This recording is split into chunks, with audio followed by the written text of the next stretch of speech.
안녕하십니까. 논리와 IoT 코딩의 이철승입니다.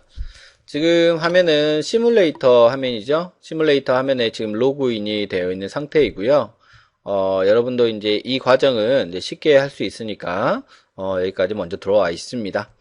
자, 오늘은 61페이지에 그 예제 2-13에 보면은, 페어라고 포문을 이용한 구문이 있어요. 이거를 한번 제가 먼저 코드가 조금 긴 것 같긴 한데 요걸 한번 설명을 드릴까 합니다. 자, 일단은 새 회로 작성을 클릭을 해주시고요. 자, 새 회로 작성 클릭하신 다음에 우리가 항상 했듯이 우노 보드를 배치를 합니다. 자, 보드를 배치를 하고 코드 부분에서 문자로 클릭을 해주십시오. 자, 우리가 이제 사용하는 코드들인데 가장 기본적으로 필요한 거는 셋업하고 루프 뿐입니다. 자, 예제 2-13입니다. 61페이지죠.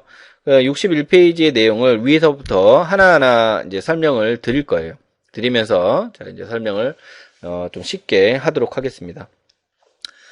먼저 그 셋업 아래에 보면은 시리얼 비긴 9600이라고 되어 있죠. 요거는 이제 아래에 있는 직렬 모니터를 쓰겠다 이 말이죠. 그래서 serial.begin 9600 기본적으로 영타는 조금 쳐주시면 되겠습니다. 자, 지금 이제 요 예제에서는 뭐를 할 거냐면 짝수의 합을 구할 건데 이 짝수의 합들, 짝수가 그러니까 2, 4, 6, 8 이런 짝수들이 들어갈 수 있는 공간을 배열이란 걸 만들어 놓고 그 안에다 집어 넣을 거예요.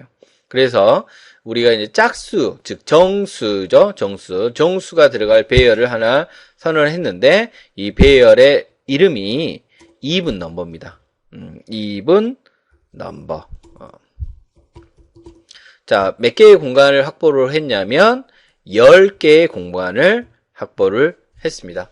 자, 그러면 이 even 넘버 10이라는 말은 인덱스라고 그러죠? 이거는 even 넘버 0부터 9까지입니다. 그러면 여기에 있는 요 0, 1, 2, 3, 4, 5, 6, 7, 8, 9, 10이 반복이 돼요.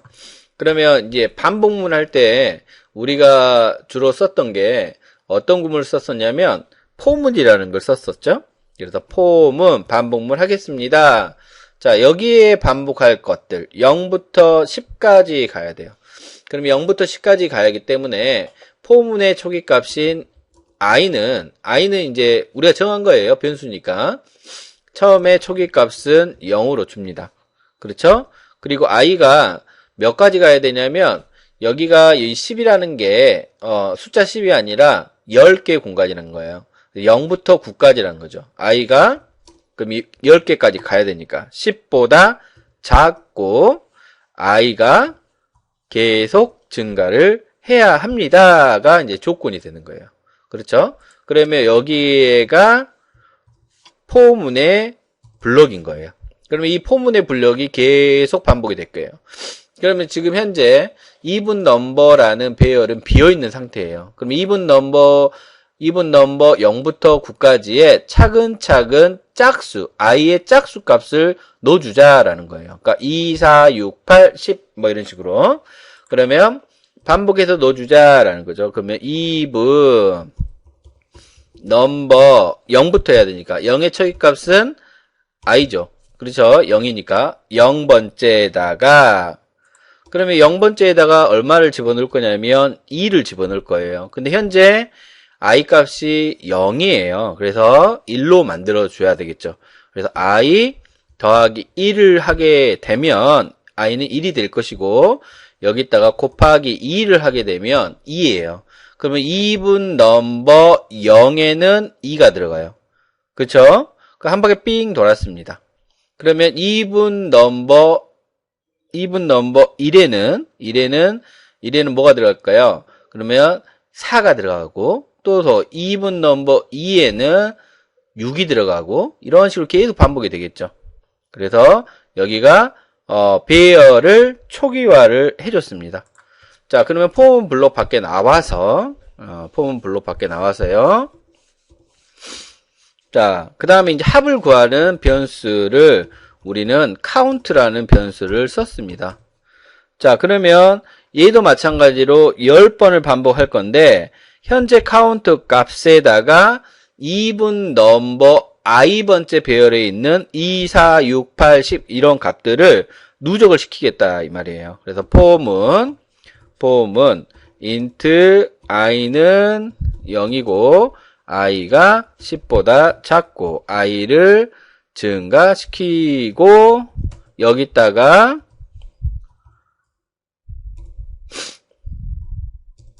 자 이곳에다가 카운터 값에다가 우리가 even 넘버 i 값을 넣어줄 거예요. 그러면 count는 count 플러스 even 넘버 i라고 했습니다. 그러면 even 넘버 i라고 했으면 처음에 카운트는 0이죠. 0 더하기 even 넘버 0번째 값에 얼마가 들어갔습니까? 지금 2가 들어갔었죠. 그러면 1번째 값은 4가 들어갈 것이고 그러면 6, 8, 10 이렇게 되겠죠. 그럼 최종 카운트 값은 짝수들의 합이 된 거예요. 짝수들의 합. 그러면 한번 출력을 해볼 때 여기에다가 최종 값을 출력을 하려면 카운트를 출력을 하게 되면 1부터 10까지의 짝수의 합이 나오는 거예요. 1부터 10번을 반복한 짝수의 합이 있겠죠? 1부터 10까지가 아니라. 그러면 요 짝수의 합들이 110이라는 값이 나온 거예요. 카운트 값에. 그러면 요 과정을 보고 싶어요. 어떻게 더해주는지 보고 싶어요. 그러면 여기다 한 줄을 더 하게 되면 여기다가 이제 시리얼 값을 한번 여기다 안에다가 카운트 값을 한번 해볼까요?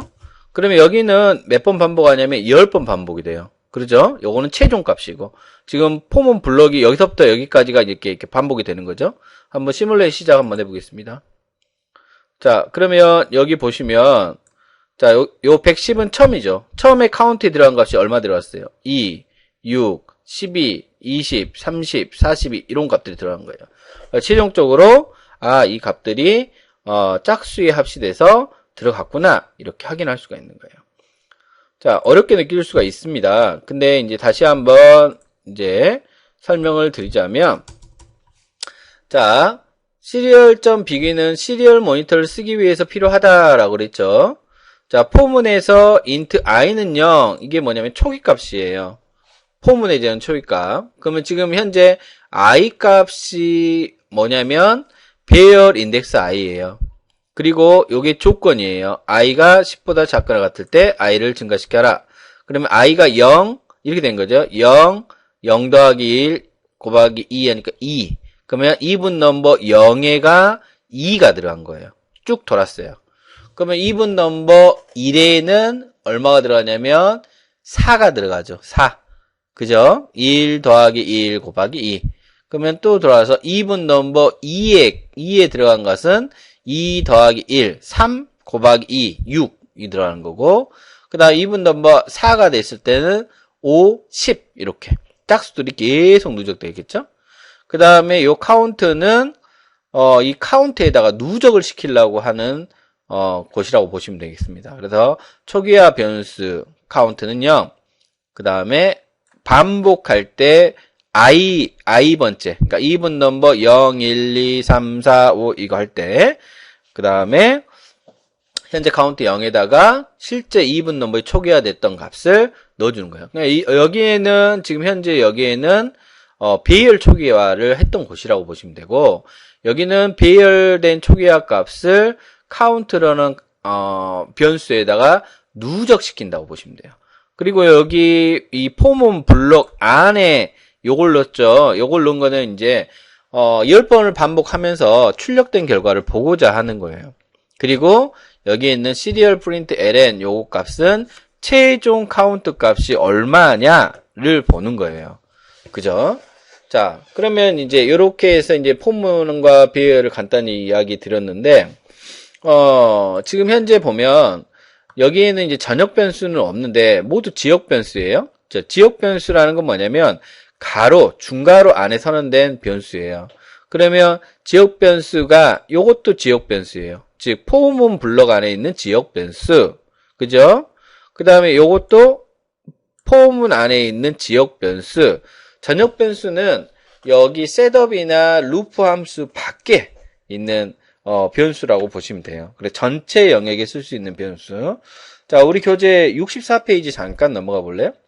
64페이지 잠깐 AJ2-14를 보면 int count는 0 하고 void setup 윗부분에, 즉 여기 윗부분에 int count는 0이라고 이렇게 써놓은 게 있어요, 교재에는. 그래서 요게 전역 변수예요. 그러니까 전역이란 말은 전체 영역에 사용할 수 있는 변수입니다. 그 다음에 지역 변수는 가로 안에서, 그러니까 즉 가로가 닫혀지면 소멸되는 변수라는 거예요. 그렇죠? 그래서 이렇게 이제 코드를 하나하나씩 알아갔습니다. 일단은 이제 우리가 이렇게 코드를 알아갔고, 그 다음에 이제 66페이지에는 클래스 라이브러리, 69페이지는 문자열, 이런 것들이 나왔는데, 요거는 이제 수업 시간에 해야 해요. 수업 시간에 좀 더 설명을 듣고, 코드 내용이 많으니까 그때 하도록 하고, 이제 실제 아두이노 보드에 대한 설명을 이제 하도록 하겠습니다. 그래서 교재는 이제 챕터 3 프로젝트 준비로 넘어가도록 하겠습니다. 자, 오늘은 여기까지 하겠습니다. 수고하셨습니다.